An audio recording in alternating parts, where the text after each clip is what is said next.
안녕하세요. 저는 40대 중반의 귀한 딸을 낳아 행복한 육아 생활을 보내고 있는 평범한 여성이에요.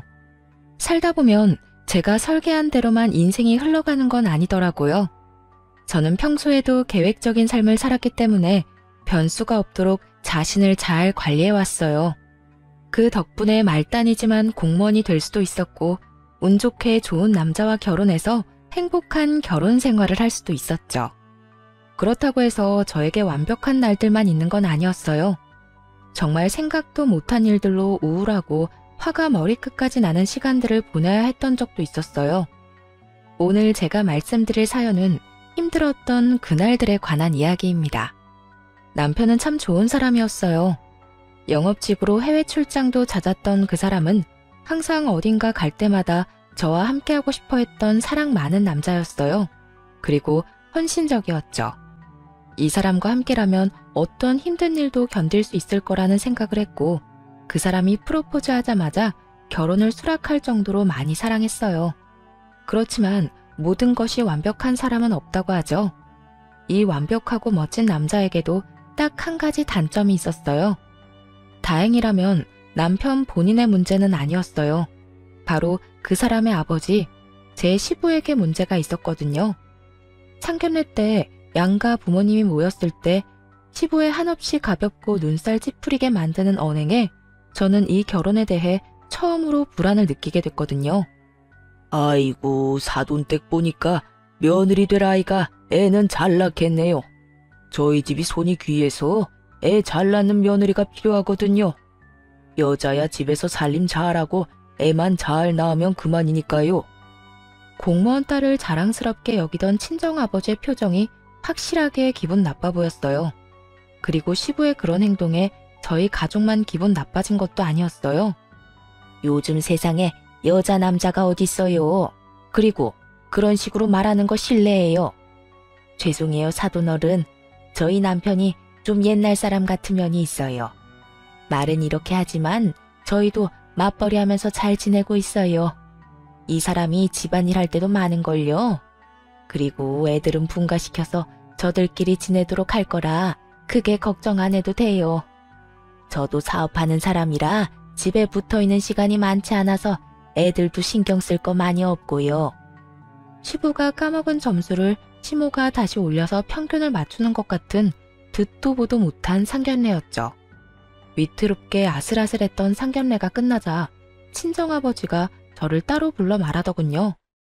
너희 시부 될 사람 생각하면 너 시집 못 가게 막고 싶다만 그 집 사부인은 시원시원하니 좋더구나. 게다가 사업하시면 시집살이도 덜 시킬 거 아니냐. 사부인이 바깥 사돈을 잘 지고 있는 듯 보이니 너도 힘든 일은 없을 것 같아. 그거 하나는 마음이 놓이구나. 그래도 우리 사위가 바깥 사돈을 닮지 않은 게 천만다행이야. 다정다감하고 널 많이 위하니 아빠는 그거 하나만으로도 다행이라 생각해. 친정아버지가 그렇게 말할 정도로 시부와 시모에 대한 평가는 극명하게 갈렸어요. 남편의 여동생인 신우도 IT 업계를 다니는 재원으로 시모를 닮아서 아주 야무지고 차분하더라고요. 그 4명의 가족 중에 시부만 딱 다른 종류의 사람이었어요. 시모가 왜 저런 남자와 결혼했는지 모를 정도였죠. 정말 다행인 건 우리 가족이 본 것보다 훨씬 더 시부가 시모에게 잡혀 살고 있었다는 점이에요. 게다가 시모 집안이 잘 사는 편이라 시모에게 평소에 꼼짝도 못한다는 걸 알았거든요. 그렇게 남편과 저는 결혼 날짜를 잡았어요. 그런데 문제는 그 후에 벌어졌어요. 이미 가족 간의 상견례가 끝나고 날만 잡으면 되는데 시부가 저를 영 탐탁지 않아 하더군요. 한 번은 저희 결혼을 빌미로 할 이야기가 있다며 시부가 저를 불러냈어요. 남편과 함께 가려고 했는데 그때 남편이 출장 중이라 혼자서 가야 했거든요. 혼자 가는 게 걱정돼서 남편에게 전화를 했죠. 아버지가 당신을 불렀다고? 나한테는 아무 말 없긴 하셨는데. 벌써 상견례도 다 끝났고 날만 잡으면 되는데 무슨 일이야 있겠어? 많이 걱정되면 내가 아버지한테 무슨 일인지 물어볼까? 나한테만 할 이야기 있다는데 당신이 왜 부르냐고 물으면 아버님이 좋아하시겠어? 말 안 듣는 며느리처럼 보일 것 같은데 그냥 내가 가보고 자기한테 연락 줄게. 그렇게 남편과 통화하고 시부가 부르는 곳으로 나갔어요. 그런데 밖에서 만나자 시부가 저를 지그시 보더니 입을 열더군요. 아가씨, 우리 아들이랑 진짜로 결혼할 거야? 상견례 때는 우리 와이프 때문에 내가 말은 못했는데 나는 아가씨가 마음에 안 들어. 그러니까 알아서 우리 아들이랑 헤어져주면 안 될까? 이런 말을 상견례가 끝나고 시부될 사람에게 들을 거라고는 상상도 못했죠. 벙찐 제 얼굴에 대고 그 사람은 안색 하나 바뀌지 않고 이어 말하더군요. 내가 왜 이런 말 하는지 궁금한 표정이네. 나는 말이야, 원하는 며느리상이 있어요. 그런데 아가씨는 내가 원하는 것과는 정반대야. 그 중에 하나가 아가씨 나이지. 우리 애가 35인데 아가씨가 38이잖아. 나이가 많은 것도 싫은데 내가 싫어하는 일하면서 남편 내조 안 하는 그런 여자네. 그러니 내가 반대를 좀 하겠다는 거지. 아들도 지금은 아가씨 좋아서 결혼하겠다고 하지만 자기보다 더 늙어가는 아가씨 얼굴 봐도 좋아할까? 지금이야 헤어지고 울고불고 해도 결국에는 나한테 감사할 거야. 듣는 내내 이 사람의 정신 상태와 수준을 의심하게 되는 말들이었어요. 정말 시부는 최악의 사람이었죠. 그렇다고 여기서 물러설 생각은 없었어요. 이 사람만 빼면 저한테 호의적이고 좋은 사람들 뿐이니까요. 그리고 솔직하게 말해서 다른 가족 몰래 저를 불러 이런 이야기를 했다는 건 다른 가족들은 그런 생각 없다는 걸 뜻하고요. 어느 정도 상황을 추측한 제가 시부에게 말했어요. 제가 알기로는 어머님도 아버님보다 연상이라고 알고 있는데 그럼 어머님도 나이가 많아서 싫으셨겠네요? 그런데 어떻게 결혼하셨죠? 제 말에 시부가 갑자기 눈치를 보더니 답을 못하더군요. 그 이유는 저도 잘 알고 있었어요. 시부는 시모가 번 돈으로 살고 있는 사람이었거든요. 시부의 직장 역시 시모의 친정에서 마련해 준 것이었고요. 제가 시모를 걸고 넘어가자 아무 말 못하는 것부터가 그 증거였죠. 저는 그 사람이랑 파혼할 생각 없어요. 말씀 다 끝나셨으면 가봐도 될까요? 사실 여기 오기 전에 그이한테 아버님이 몰래 보자고 했다고 벌써 말했거든요. 제 말에 시부 얼굴이 깜짝 놀라더군요. 그렇잖아도 자기가 먼저 아버님한테 전화해서 무슨 일인지 물어봐 줄까 하고 이야기하던데 제가 우울한 목소리로 전화하면 아버님한테 오늘 무슨 이야기 했는지 전화할 수도 있겠네요. 제 말에 시부가 확 얼굴을 일그러뜨리더니 저한테 경고를 날리더군요. 오늘 이야기 아들한테 할 거야? 그건 아버님 하시는 거에 따라 다르죠. 의기양양하게 말했지만 사실 알 수 없었어요. 남편이 제 편을 들지 시부의 편을 들지 남편은 가족을 소중히 하는 남자였으니까요. 시부와 제가 정반대의 주장을 하게 됐을 때 누구를 선택할지 알 수 없었어요. 그래서 저도 시부에게 강하게 나갈 수 없었어요. 그래도 당분간의 시간은 벌었고 시부가 시모의 눈치를 본다는 사실을 알았으니 그 부분을 공략할 생각이었어요. 아버지랑 이야기는 잘했어? 저녁에 남편이 걱정이 됐는지 먼저 제게 연락을 했더라고요. 아버님이 나에 대해서 집에 따로 말씀하신 건 없어? 남편의 물음에 저도 물음으로 답할 수밖에 없었어요. 상황을 파악하려면 남편 상황도 알아야 하니까요. 사실은 그렇게 좋게 보신 건 아닌데 어머니랑 동생이 당신을 마음에 들어 하셔서 아버지도 그 뒤로는 아무 말도 안 하셨지. 왜? 당신한테 뭐라고 해? 정말 다행스러운 정보였죠.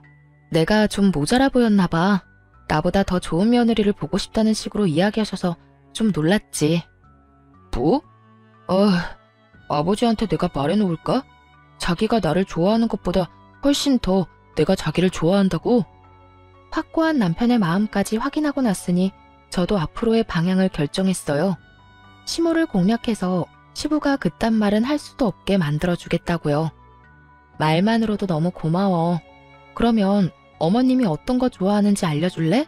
그리고 평소 성격이 어떠신지도 알려줘.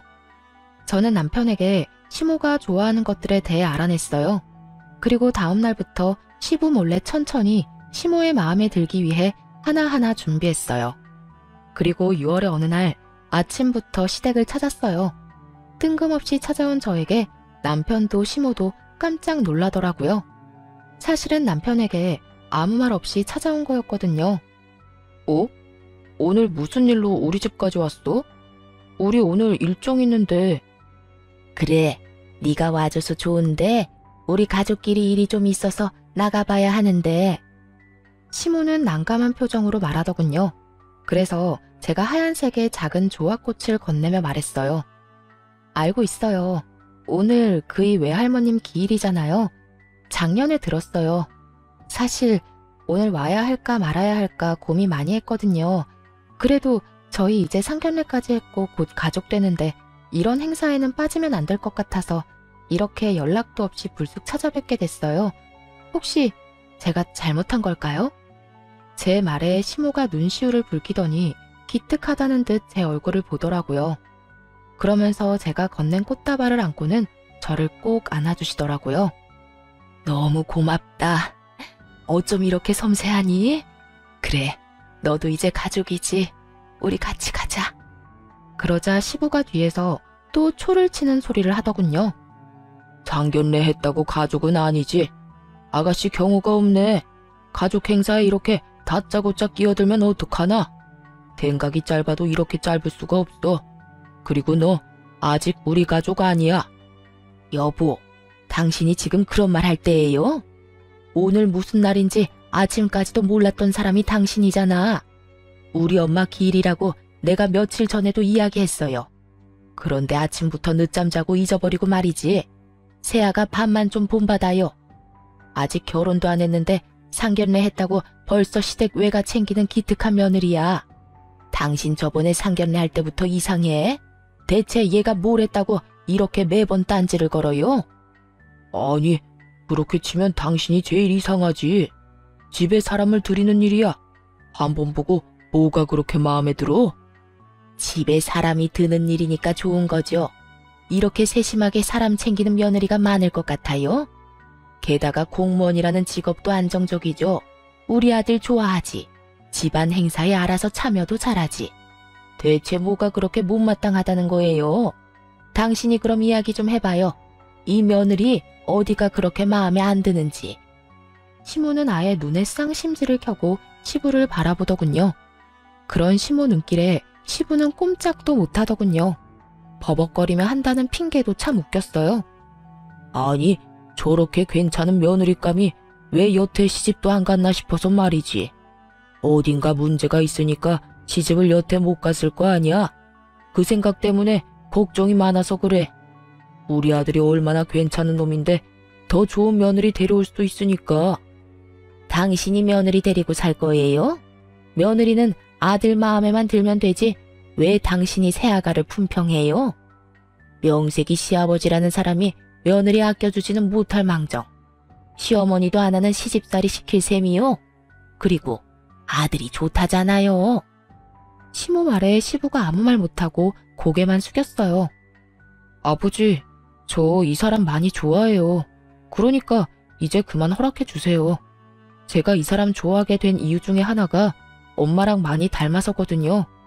몇 년 만에 공무원 합격할 만큼 노력하는 사람이기도 하지만 엄마처럼 정도 많고 주변 사람 잘 챙기는 사람이에요. 부지런해서 하나부터 열까지 자기 손으로 해내려는 욕심 많은 사람이기도 하고요. 엄마랑 정말 닮아서 보고 있으면 도와주고 싶고 함께 해주고 싶고 걱정해주고 싶은 사람이거든요. 남편의 그 말이 체크메이트였어요. 시모의 눈동자가 반짝반짝해졌거든요. 그렇지 않아도 며느리 행동에 감동을 느낀 차였는데 아들이 그런 며느리가 자기랑 똑 닮았다며 그래서 잘해주고 싶다는 이야기를 들으니 시모 기분이 엄청 좋아졌어요. 그리고 시모의 기분이 좋아짐과 동시에 시부에게는 외통수였어요. 아들이 데려온 여자가 엄마를 닮아서 좋다는데 거기서 안 된다고 하면 엄마 닮은 여자 싫다고 하는 꼴이잖아요. 시모 능력으로 다른 사람들보다 배는 편하게 사는 시부가 시모의 심기를 거스를 생각은 할 수도 없었던 거죠. 그렇게 저는 저를 눈의 가시처럼 생각하는 시부의 방해에도 불구하고 남편과 무사히 결혼할 수 있게 됐어요. 시모와 신우의 전폭적인 지지 아래에 말이죠. 그런데 결혼을 하고 나니 궁금한 게 생기더라고요. 시부는 도대체 왜 저를 그렇게 싫어했을까? 그 이유를 모르겠더라고요. 저한테 말한 걸 보면 나이가 많다, 일을 하기 때문이다, 이런 어이없는 이유를 댔잖아요. 그게 진심이라는 생각은 안 했거든요. 그래서 남편에게 슬그머니 물어봤어요. 저기, 우리 결혼 전에 아버님이 나 싫어하신 적 있잖아. 혹시 아버님이 왜 나를 별로 좋아하지 않았는지 당신은 혹시 알고 있어? 그거? 사실은 우리 아버지 엄청 가부장적인 집안에서 크셨거든.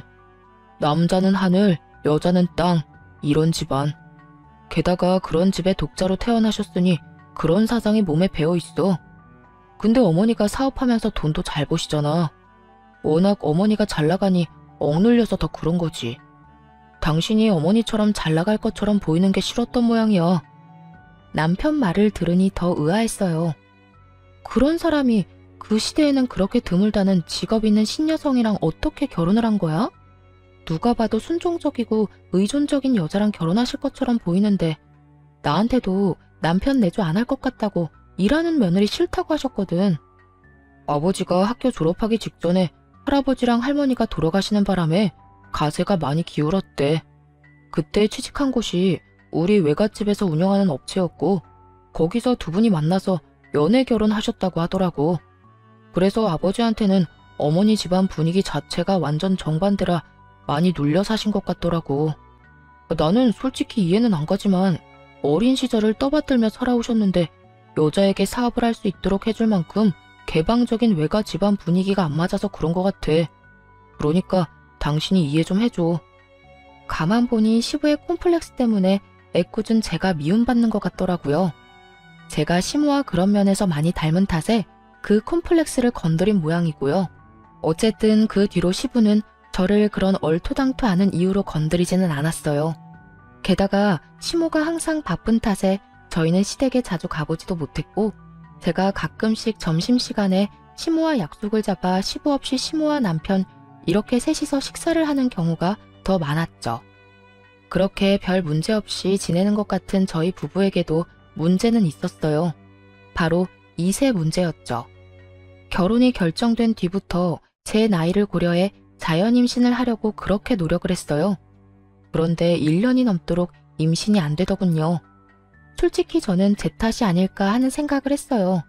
일단 나이가 제가 더 많잖아요. 게다가 38이라는 늦은 나이에 결혼을 하기도 했고 그래서 초반에 병원에 가자는 이야기를 남편에게 못하겠더라고요. 그런데 도저히 안 돼서 병원을 예약했어요. 난임센터를 방문하기로 결정하고 예약일이 다가오는데 남편의 갑작스러운 해외 출장이 잡혔어요. 이번에는 문제가 생겨서 가는 출장이라 어쩔 수 없이 꼭 가야 한다고 하더군요. 그렇게 저 혼자 예약한 병원으로 향했죠. 솔직히 병원 예약을 다음으로 미룰까 생각도 했는데 혹시라도 이 난임이 나이의 문제라면 한시라도 일찍 이유를 알아내는 게 중요할 것 같다는 생각이 들었거든요. 그래서 저 혼자라도 가기로 했어요.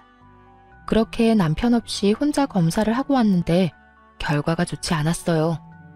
노화로 난소 기능이 저하됐다는 이야기를 들었죠. 다행인 건 임신이 아예 안 되는 건 아니라는 거였어요. 시험관으로 충분히 가질 수도 있다고 했죠. 출장에서 돌아온 남편은 그런 저를 위로해줬어요. 시험관 시술을 준비해야 했지만 저도 충격을 많이 받은 터라 마음을 추스르고 시험관 준비를 할 생각이었어요. 이 사실을 시부모에게 알리는 것도 걱정이었거든요. 남편은 어머니라면 이해해 줄 거라며 아버지에게는 나중에 알리고 어머니한테만 알리면 되지 않겠냐고 하더군요. 저도 그게 좋은 생각인 것 같아 시모에게 전화로 이야기를 먼저 꺼냈어요. 그랬더니 시모가 괜찮다고 너야말로 괜찮냐며 저를 위로해 주셨어요. 시모의 위로에 얼마나 울었는지 몰라요. 그런데 그 다음날 시모가 가족 식사를 하러 시댁에 한번 들르라고 하더군요. 마음 고생한 며느리에게 밥이라도 함께 하자고 하는 것 같아 고마운 마음에 시댁에 들렀어요. 그런데 시부가 집으로 들어온 저한테 대뜸 삿대질을 하며 소리를 질렀어요. 너 불임이라며? 내가 이럴 줄 알았어. 그래서 너랑 우리 아들 엮어주기 싫었던 거야. 다 늙어서 젊은 애랑 결혼하면서 애도 못 만들어주는 게 될 일이야? 어떤 상황에도 애는 낳아줘야지. 벼르고 있었던 모양인지 시부의 말에는 가감이 없었어요. 필터링 없이 뇌에서 나오는 대로 짓거리고 있었죠. 보다 못한 남편이 시부를 말렸어요. 아버지, 그만하세요. 제 와이프한테 무례하게 굴지 마시라고요. 그리고 불임이 아니라 난임이에요. 저희 시험관 하기로 이미 결정했고 준비 중이라고요. 아이고, 늙은 난자가 퍽이나 도움이 되겠다, 응? 넌 왜 이렇게 속이 없어? 도대체 이런 여자 어디가 좋단 말이냐, 응? 세상에 널리고 널린 게 여자야. 젊고 더 예쁘고 싹싹한 애가 놀렸는데 왜 저런 늙기만 하고 당돌한 애를 며느리감으로 데려왔어? 이참에 이혼해라. 우리 집안이 어떤 집안이야? 대를 못 잇는 건 말이 안 되는 거지. 여보, 도대체 새아가한테 무슨 말을 하는 거예요? 어떻게 몸이 안 좋은 애한테 그런 말을? 너 집에 돌아가. 이런 데서 저런 말 듣고 있을 필요 없어. 내가 나중에 연락하마, 응? 시모가 필사적으로 저를 내보내려 했었어요. 저는 어안이 벙벙하고 지금 이 상황이 머릿속에 잘 들어오지도 않았어요. 남편이 화를 내자 시부가 전화기를 꺼내 들고는 어딘가로 전화를 했어요. 예, 접니다. 아니 이런 식이면 곤란하죠. 애도 못 낳는 딸을 돈이 귀한 집에 시집을 보내면 어떡합니까? 우리 집안 대 끊기면 당신네가 책임질 거야? 응? 정말 경악스럽게도 그 인간은 저희 아버지에게 직접 전화해서 따졌어요. 남편이 놀라 시부의 전화기를 빼서 강제로 꺼버렸어요. 아버지, 이런 식이면 저 다음부터 아버지 안 봐요. 왜 이렇게 사람이 무례하고 잔인해요? 제가 사랑하는 여자고 저는 애 없어도 상관없다고 몇 번이나 말했잖아요. 아버지 이런 식이면 저 절대로 애 가질 생각 없어요. 남편이 화나서 시부에게 퍼붓는 동안 제 핸드폰이 끊임없이 울렸어요. 친정아버지 전화였어요.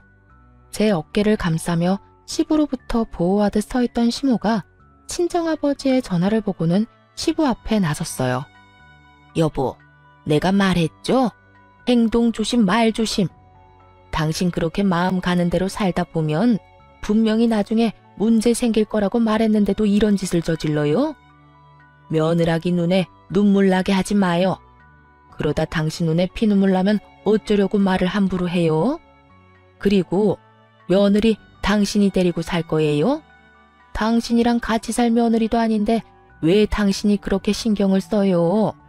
데리고 살 사람은 우리 아들이고 아들이 좋다니 앞으로 며느리한테 신경 쓰지 마요. 아버지, 진짜 너무해요. 같은 여자로서 저도 얼마나 화나는지 모르죠? 세연이가 우리한테 얼마나 잘했는데 진짜 아빠 잘한 일 하나도 없어. 사람이 어떻게 이렇게 잔인해? 이제 언니도 우리 가족인데. 시부를 제외한 나머지 가족들이 저를 보호하고 나섰고 저는 그런 가족들의 위로와 걱정을 한몸에 받았어요. 아가, 미안하다. 이런 꼴 보게 하려고 오라고 한 게 아니야. 네가 힘들어 보이길래 밥이나 든든히 먹이고 신경 쓰지 말라고 우리는 그런 거보다 네가 더 중요하다고 그렇게 말해주려고 부른 거야. 아프고 힘든 일을 누가 원해서 겪겠니? 어쩌다 보니 어쩔 수 없이 이유도 없이 그렇게 다가오는 게 그런 일이라는 걸 우리가 모르지는 않아. 그러니까 너무 자책하지도 말고 힘들어하지도 말고 네 시아버지 정신 나간 소리도 귀담아 듣지 말고 네 남편 말만 듣고 살아. 그 위로에 눈물이 어찌나 나는지. 3명의 시댁 식구들이 너무 잘해줬기에 이혼은 생각지도 못했어요. 저 한 사람이 이 물을 모두 흐리고 있구나 하는 생각을 했죠. 그리고 속으로 언젠가 저 뺀질거리는 얼굴에 한 방 먹을 날이 오기만을 빌었죠.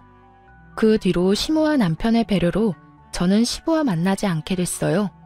그런데 얼마 지나지 않아 시부와 자리를 함께할 일이 생겼어요. 바로 신우의 상견례 자리였죠. 남편도 미안하다며 조용히 밥만 먹고 오자고 이야기했었어요. 그런데 그날 완전 엄청난 문제가 생겼어요. 그것도 시부의 입방정 때문에요. 사실 가서도 시모는 제가 시부와 조금이라도 같이 있거나 가까이지 못하도록 만들어줬어요. 그래서 시부가 저에게 시비를 걸지도 못했죠. 그리고 상식적으로 이런 자리에서 며느리에게 시비를 거는 시부를 보고 그 결혼이 성사될 리 없잖아요. 그래서인지 냉랭하기는 했지만 상견례 자체의 분위기는 나쁘지 않았죠. 그런데 시부가 곁들여 나온 인삼주를 꼴깍꼴깍 마시기 시작하더니 정신나간 소리를 입 밖으로 내는 거예요. 사돈, 우리 딸이 제 입으로 말하기도 그렇지만 참 괜찮은 딸입니다. 데려가시면 횡재하시는 거예요. 예, 그렇겠지요. 저희도 그렇게 생각하고 있습니다. 저는 남 좋은 일만 해주는 사람이에요. 보세요. 억만금을 줘도 부족할 만큼 귀한 제 딸은 남의 집에 보내고 저희 집에는 망가진 걸 데려왔으니 제가 원통해서 요즘 밤마다 잠이 안 와요. 세상에, 며느리가 불임이라 애를 못 낳는다는데 이보다 더 나쁜 일이 어디 있겠습니까? 아들이 둘인 것도 아니고 하나뿐인데 말이죠. 여자가 할 일이 뭐예요? 애 낳는 게 가장 큰 일 아니오? 에? 시부의 그 말에 시모와 신우가 사색이 됐어요. 상대방 쪽도 완전히 당황해서 눈치만 보더군요. 여보, 당신 술 너무 많이 취했어요. 죄송합니다.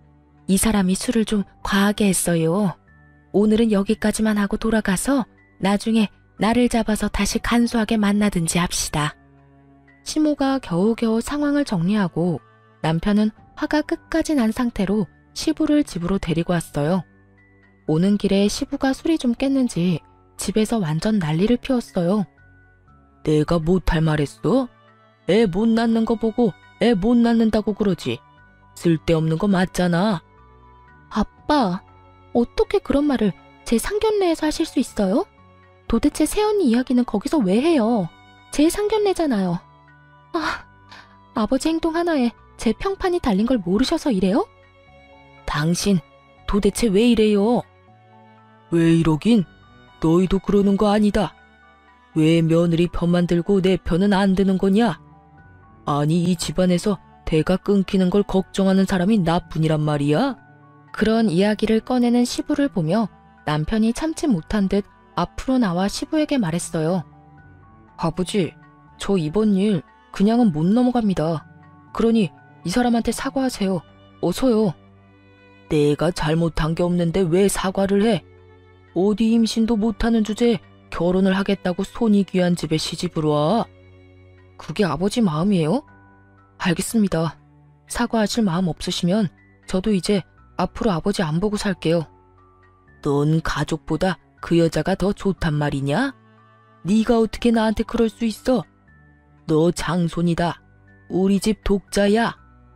아버지야말로 저한테 왜 그러셨어요? 제가 이 사람을 얼마나 사랑하는지를 알면서 결혼 전부터 지금까지 꾸준히 제가 말씀드렸잖아요. 저희 와이프 좋은 사람이라고 제발 저한테 하듯 잘 대해달라고 말이에요. 전 이 사람 말고 다른 사람은 필요 없어요. 그리고 아버지 하는 행동 덕분에 애도 갖고 싶지 않고요. 그러니 앞으로 제 와이프한테 애를 못 가지느니 어쩌느니 그런 이야기 하지 마시고 저한테 말씀하세요. 제가 애 안 가질 생각이니까. 그리고 아버님이 이 사람한테 사과할 때까지 아버지하고 만날 일 없을 거예요. 남편의 폭탄 선언에 시부가 열이 받아서 얼굴이 시뻘겋게 변했어요. 야, 네가 어떻게 그래? 어떻게 며느리 편을 들어? 그래서 내가 며느리 괴롭혔다고 날 협박하는 거야? 편한 대로 생각하세요. 그리고 아버지 안 보겠단 말 협박으로 한 말 아니에요. 동네 창피하게 어디 가서 술 마시고 그런 이야기나 하는 사람 제 아버지로 두는 거 저도 싫어요. 그러니 앞으로 제 얼굴 볼 생각 마세요. 남편은 시부를 충격에 빠뜨린 뒤 저를 데리고 밖으로 나왔어요. 남편이 말하는 내내 시모와 신우가 아무 말 없이 남편 눈치만 보는 걸 보니 아마 미리 세 사람은 이야기가 다 되어 있었던 것 같았어요. 그게 아니었으면 시모가 중간에라도 말렸었겠죠. 그런데 그게 아닌 걸 보면 시모도 남편의 그런 생각은 알고 있었던 것 같더라고요. 그렇게 집에 돌아온 남편이 저한테 한 이야기는 뜬금없이 강아지 입양이었어요. 여보, 우리 애 가지지 말자. 애 가지지 말고 강아지나 키우면서 살자. 요즘 세상에 애 없이 사는 사람들 얼마나 많은데. 그리고 나는 당신만 있으면 돼. 그러니까 애완동물 같은 거 키우면서 우리끼리 살자. 한편 말이 너무 고마웠지만 또 한편으로는 서운하기도 했어요. 저는 아이가 가지고 싶었거든요. 그래서 남편을 설득했어요. 아버님한테 화난다고 아이를 안 가지는 건 아닌 것 같아. 우리 시험관 해보자. 나 이대로는 정말 분하고 원통해서 못 살 것 같아. 할 수 있는 데까지 해보고 안 생기면 그렇게 해. 딱 2년만. 그래도 안 생기면 우리 운명이라고 생각하고 받아들이고. 그렇게 말하니 남편이 저를 꼭 안아줬어요. 바로 그 다음 주부터 시험관 준비에 들어갔죠. 병원에 가서 그전 예약에서는 하지 못했던 남편의 검사도 겸사겸사 진행했는데 결과가 나올 순간 저희 모두 깜짝 놀랐어요. 저한테만 문제가 있다고 생각했는데 알고 보니 남편도 문제가 있었더라고요. 무정자증까지는 아니었지만 남편도 문제가 좀 있는 편이었어요. 그나마 다행인 것은 시험관을 하는 데에는 큰 무리가 없다는 거였죠. 남편은 당장이라도 그 검사 결과를 시댁에 알리려고 했지만 제가 남편을 말렸어요. 시모 생각이 나서요. 시모가 충격받을 것 같아서 시간을 두고 천천히 이야기하자고 남편을 설득했죠. 집 상황도 지금 어수선한데 좋은 이야기도 아니고 어차피 안 좋은 이야기는 저를 통해 들었으니 더 이야기해봐야 남편 탓처럼 보일까봐 신중하게 접근하기로 했죠. 그리고 저희가 한참 시험관을 준비하는데 시모의 생일을 맞이하게 됐어요. 생일날에 시부와 얼굴 마주하며 밥 먹고 싶은 마음은 없었기 때문에 시모와 신우에게만 살짝 말해서 저녁에 밥을 먹기로 했어요. 그런데 시모에게 그날 낮에 전화가 왔더라고요. 다급한 목소리로 남편과 저를 찾는 것을 보아하니 분명 무슨 일이 생긴 것이 틀림없었죠. 얘, 집에 좀 빨리 와봐라. 세상에, 지금 난리도 아니야. 나 어떻게 해야 될지 모르겠어. 네가 와서 이 사람들 좀 말려봐. 시댁으로 황급히 달려갔더니 집안이 초토화가 되어 있었어요. 거기에 있던 것은 신우 상견례 때 보았던 예비 사돈어른이었어요. 상견례 자리에서 큰 소리 뻥뻥 치더니 이보시오. 당신이 누구 욕할 처지야? 검사 안 해봤으면 어쩔 뻔했냐고. 이게 뭔가 싶었는데 신우는 옆에서 울고 시모는 그런 신우를 보호하듯 서 있었어요. 그리고 시부는 완전 당황한 채로 서 있었죠. 돌아가는 상황을 보니 신우에게 문제가 있던 모양이었어요. 그런데 갑자기 쳐들어와 이런 무례라니. 우리를 얼마나 우습게 본 건지 짐작도 안 가더라고요. 아니, 검사 결과가 잘못된 거 아닙니까? 내 딸이 그럴 리 없어요. 그럴 리가 없기는. 검사 결과가 거짓말일 리가 없잖아. 아니, 어떻게 애도 못 낳는 여자를 들이밀어? 난 이 결혼 절대 허락 못해. 애 낳는 게 여자 할 일이라던 당신이 설마 이러고도 우리 애한테 당신 딸 들이미는 건 아니겠지? 우리 집안이 대를 잇는 게 얼마나 중요한데 사돈 될 사람 앞에서 며느리 욕하는 거 보고 혹시나 싶어 검사했는데 말이야. 재수가 없으려니까. 그만하세요. 여기서 한마디만 더 모욕적인 말씀하시면 경찰 부를 거예요. 무슨 말하고 싶은지 아니까 여기서 그만하고 돌아가세요. 제가 그렇게 말하자 그 사람도 저를 째려보더니 나가더군요. 한시름 놓는데 시부가 신우 손목을 끌어당기며 말하더군요. 네가 불임이라고? 거짓말일 거야. 병원 한번 가보자.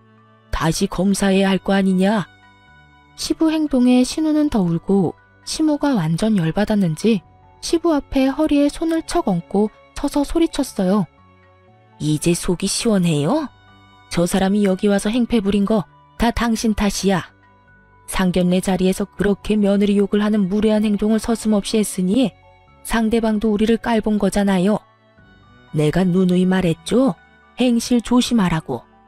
당신이 사람 많은 데서 며느리 망신 주니 우리한테 똑같은 짓 한 거잖아. 왜 나한테 그래? 내가 뭘 어쨌다고? 지금 이럴 때야? 딸 검사 다시 하러 가야지. 한 번 했으면 됐지. 애한테 또 상처 줄 셈이에요? 머리라는 게 달려있으면 생각을 좀 하고 살아요. 검사 다시 해서 어떡하려고요? 확인을 해야지. 확인해서 뭘 어쩔 건데? 확인 사살시키려고? 그만하세요. 아버지, 이렇게까지 저를 비참하게 만들 셈이에요? 아버지가 무슨 생각하고 있는지 알겠어요. 여태 올케 언니한테 하던 막말을 저한테 하고 싶은 거겠죠. 저 지금 아버지 얼굴도 보고 싶지 않아요. 내가 누누이 말했죠? 남의 눈에 눈물 나게 만들지 말라고. 옹졸한 마음으로 며느리 눈에 눈물이나 나게 만들더니 결국은 제 딸한테 피눈물 나게 만든 게 당신이야. 왜 입방정을 떨어요? 당신이 상견례에서 그딴 말만 안 했어도 저 사람들이 이런 식으로 난동 피울 일은 없었지. 그렇게 시모가 화내고 있는데 남편이 신우를 달래며 그렇게 말하더군요. 요즘에 난임이라는 거 불치병 아니야. 내가 병원 가서 알아봤거든. 그리고 나도 검사 결과 안 좋았어. 신우를 달래려고 하는 그 말에 시부가 뜬금없이 눈에 불을 켜더니 시모를 쳐다보며 손가락질을 하며 큰 소리를 쳤어요. 가만 보니 당신이 잘못한 거네. 어떻게 문제 있는 자식들만 낳아서 나를 이렇게 비참하게 만들어? 지금 당신 무슨 말을 하는 거야? 이 미친 인간아. 뭐? 나 때문? 애는 혼자 낳아? 내가 혼자 만들었어? 너 반, 나 반이야. 이 인간이 어디서 남 탓을? 그럼 그게 내 탓이겠어?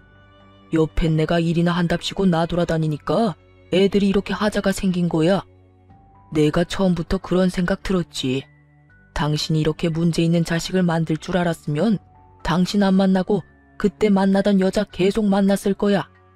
이 사람이 정말 보자 하니까 그럼 그 여자 만나러 가요. 지금이라도 자식 낳아줄지 누가 알아? 그렇게 시부는 그동안 억눌렸던 자신의 콤플렉스를 거의 대부분 쏟아냈어요. 시모는 그 소리를 듣고 참지 않았지만 그렇다고 시부 일자리까지 어떻게 하지는 않았어요. 시부는 시모의 친정에서 운영하는 곳에서 일하고 있었거든요. 그것도 시모가 꽂아준 곳이었죠. 곧 은퇴라는 걸 알고 있었으니 분란을 만들고 싶지 않았던 것 같아요. 은혜도 모르고 시모에게 네 잘못이라며 말하는 시부를 보니 참 갈 때까지 갔구나 싶었어요. 두 분이서 싸우는 걸 구경하고 있을 수만은 없어 남편이 대충 두 분을 떼어놓고 저희는 집으로 돌아왔어요. 남편은 그 뒤로 진짜로 시부와 연락을 끊었고 신우도 연락을 하지 않는다고 하더군요. 그 말이 사실인 게 시부가 정말 오랜만에 저한테 전화를 했거든요. 남편이 전화를 받지 않으니 제 번호로 전화할 수밖에 없었을 거예요. 네가 우리 아들 숨겼지? 이놈의 아들들이 하나같이 아버지 말은 안 듣고 말이야. 중간에서 나랑 연락하지 말라고 한 거 너 아니야? 어린 년이 싸가지가 없어. 그이가 아버님 연락 안 받는 건 저 때문이 아니에요. 아버님 때문이죠. 그리고 기분은 좋으세요? 저희 아버지한테 했던 말들 고스란히 돌려받았잖아요. 딸 트집 잡아 욕하고 덤비는 시댁 보는 기분은요?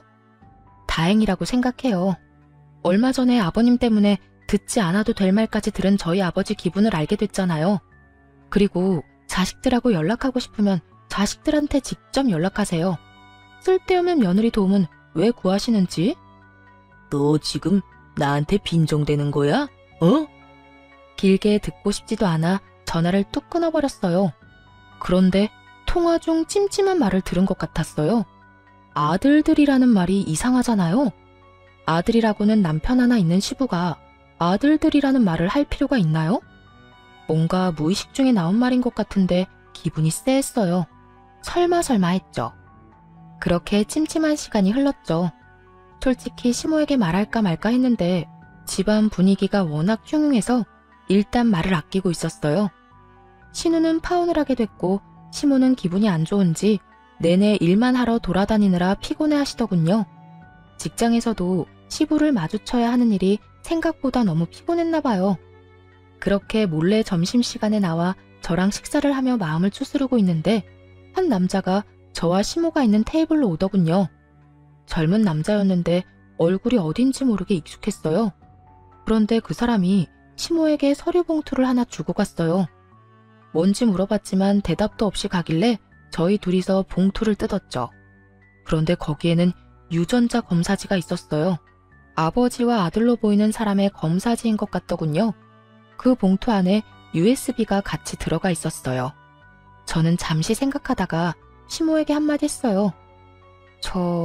어머님, 사실 이 이야기는 안 하려고 했는데 저번에 아버님 화나서 저한테 전화하셨을 때요.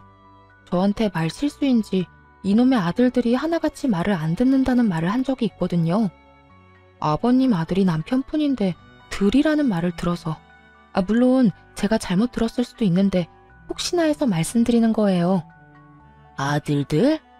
아까 그 젊은 남자 내가 이상하게 얼굴이 익숙했다고 느꼈는데 일단 아가, 넌 식사하고 천천히 들어와. 나는 바쁜 일이 생각나서 먼저 일어나 보마. 그렇게 집에 오고 나서 며칠 지나지 않아 신우가 저희 집으로 찾아왔어요. 아가씨 어서 와요. 몸은 좀 어때요? 신우가 저희 집에 찾아온 것이 저와 동변상련의 아픔을 나누고자 온 것 같아서 저도 신경을 많이 썼거든요. 그런데 그게 아니었어요. 언니, 큰일 났어요. 저희 집 이제 진짜 되돌릴 수 없게 돼버렸어요. 무슨 일인데 그래요? 혹시 그 사람이 또 쳐들어왔어요? 아니요, 그게 아니라 엄마가 아빠한테 이혼하자고 소짝 날렸어요. 뜬금없는 시부모의 이혼 소식을 믿기 힘들었어요. 그게 무슨 말이에요? 두 분이 이혼을? 그것도 시모가 시부에게 이혼을 청했다는 게 제일 놀라운 포인트였죠. 왜냐면 시부가 이렇게 아나무인인 건 시모가 시부를 무척 좋아했기 때문이었거든요. 그 사랑의 힘으로 여태껏 그 많은 추태를 넘겨준 것이 시모였는데 갑자기 이혼이라니 이해가 안 갔어요. 이건 100% 아빠 잘못이긴 해요. 엄마가 덮어주고 싶어도 못 덮어줄 만큼. 어머님이 웬만한 일로는 이혼 이야기 안 꺼내셨을 텐데. 그게 아빠한테 숨겨둔 아들이 있었나 봐요. 얼마 전에 엄마한테 직접 친자검사지랑 가족끼리 찍은 사진까지 줬대요. 근데 선을 좀 많이 넘었더라고요, 아빠가. 그 혼외자가 오빠보다 6개월 생일이 늦어요. 그렇다는 건 엄마 임신 중에 외도를 했다는 건데 그 사진이 더 열받았던 것 같더라고요. 게다가 상간녀는 어머니가 아는 사람이었고요. 아버지가 몇 달에 한 번씩 나가는 남자들 모임이 있는데 거기 식사를 항상 똑같은 데서 하거든요. 예전에 엄마가 아빠 따라 거기 가봤는데 별거 없었다고. 진짜 남자들끼리 모이는 모임이었다고 하더라고요. 그래서 아예 의심을 안 했던 거고요. 근데 알고 보니 그 가게 여사장님이 아버지 상간녀였더라고요. 그러니 엄마도 몰랐겠죠. 남자들끼리 가서 아빠는 그 여자랑 하룻밤 자고 그 다음날 함께 놀러도 다니고 그랬던 것 같더라고요. 아빠와 함께 있던 사진을 다 USB에 넣어왔으니 엄마 눈이 안 뒤집힐 수가 없지. 거의 10년 넘게 외도를 했던데 지금은 청산했다고 하지만요. 참 대담한 시부가 아닐 수 없었어요. 몇십 년을 한결같이 시부에 대한 애정으로 인내해온 시모에게 이런 뒤통수를 때릴 줄 누가 알았겠어요? 근데 그 사람은 왜 지금 어머님한테 다 밝힌 거예요? 혼외자 말로는 자기 크는 동안 양육비도 한 푼 안 줘놓고 버렸대요. 그래서 결혼할 때는 그 양육비 대신 결혼 자금을 아빠한테 받아가려고 했다고 해요. 근데 아빠가 절대 안 된다고 매몰차게 거절해서 열받아서 엄마한테 그걸 보냈다고 하더라고요. 그리고 자기는 이제까지 아빠 없이 컸으니 지금이라도 소송해서 아빠 되찾겠다고 저러니 엄마 입장에서는 곤란한 거죠. 이야기를 들을수록 머리가 아파왔어요. 그래서 어머님이 이혼 이야기 하신 거네요. 엄마가 뭐라는 줄 알아요? 아무데나 씨 뿌리는 바람둥이보다 씨 없는 순정남이 낫다고. 앞으로 아들 며느리 딸한테 그 지조 없고 더러운 생식 능력 자랑하지 말고 입 다물고 이혼 준비나 하라고 했어요. 시부가 그렇게나 중요하게 여기던 씨 때문에 결국은 이런 사달이 났으니 그 뒤로 어떻게 됐냐고요?